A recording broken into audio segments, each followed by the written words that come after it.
আজানের পর যে পূর্বে কালেমা শাহাদাত ও রাদিতু বিল্লাহি রাব্বা ওয়া বিল ইসলামি দিনা ওয়া বি মুহাম্মাদি ওয়া নবিয়া, তার অতীতের গুনাহ ক্ষমা হবে।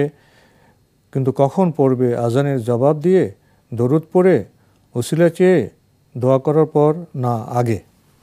না, আসলে ব্যাপার হচ্ছে কি, মানে জিনিসগুলো ক্লিয়ার মানে জানতে হবে। আজানের পরে রাসূলুল্লাহ সাল্লাল্লাহু আলাইহি ওয়াসাল্লাম বলেছেন যে তোমরা ফাকুলু মিসলা মা ইয়াকুলুল মুআজ্জিন, মুআজ্জিন যেভাবে বলবে তোমরা সেভাবে বলবে। এটা হলো আজানের জবাব।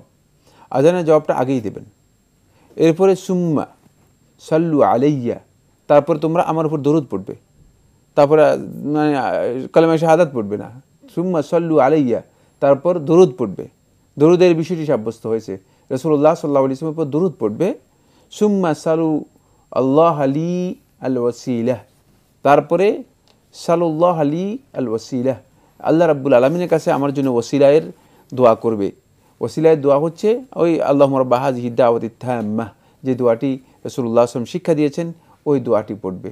একেবারেই স্পষ্ট বিষয়, এটি আজানের জবাবের পরেই ধারাবাহিকভাবে আসতেছে। আজানের জবাবের পরে ধারাবাহিকভাবে আসতেছে। আজানের জবাব দেবেন, জবাব দেওয়ার পরে আপনি দরুদ পড়বেন, দরুদের পরে তারপরে আপনি যে দোয়াটি রাসূলুল্লাহ সাল্লাল্লাহু আলাইহি ওয়াসাল্লাম শিক্ষা দিয়েছেন সেই দোয়াটি আপনি বলবেন। এখানে তাশাহুদ পড়া অথবা শাহাদাত, কালেমাতুশ শাহাদাত পড়া কোনোটাই হাদিস দ্বারা সাব্যস্ত হয়নি। যেমনিভাবে রাদিতু বিল্লাহি রাব্বান ওয়া বিল ইসলামি দীনা ওয়া বি মুহাম্মাদিন সাল্লাল্লাহু আলাইহি ওয়াসাল্লাম নাবিয়্যা, এই বক্তব্যটিও এখানে মানে হাদিস দ্বারা সাব্যস্ত হয়নি। এটি দোয়া, সকাল সন্ধ্যা দোয়ার মধ্যে সাব্যস্ত হয়েছে, সহিহ হাদিসের মাধ্যমে সাব্যস্ত হয়েছে, কিন্তু আজানের পরে নয়। এটি আজানের পরে সাব্যস্ত হয়নি, এই জায়গায় নয়।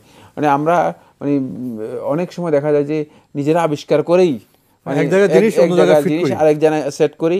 কেন সেট করে থাকি? একটু নতুনত্ব তৈরি করার জন্য।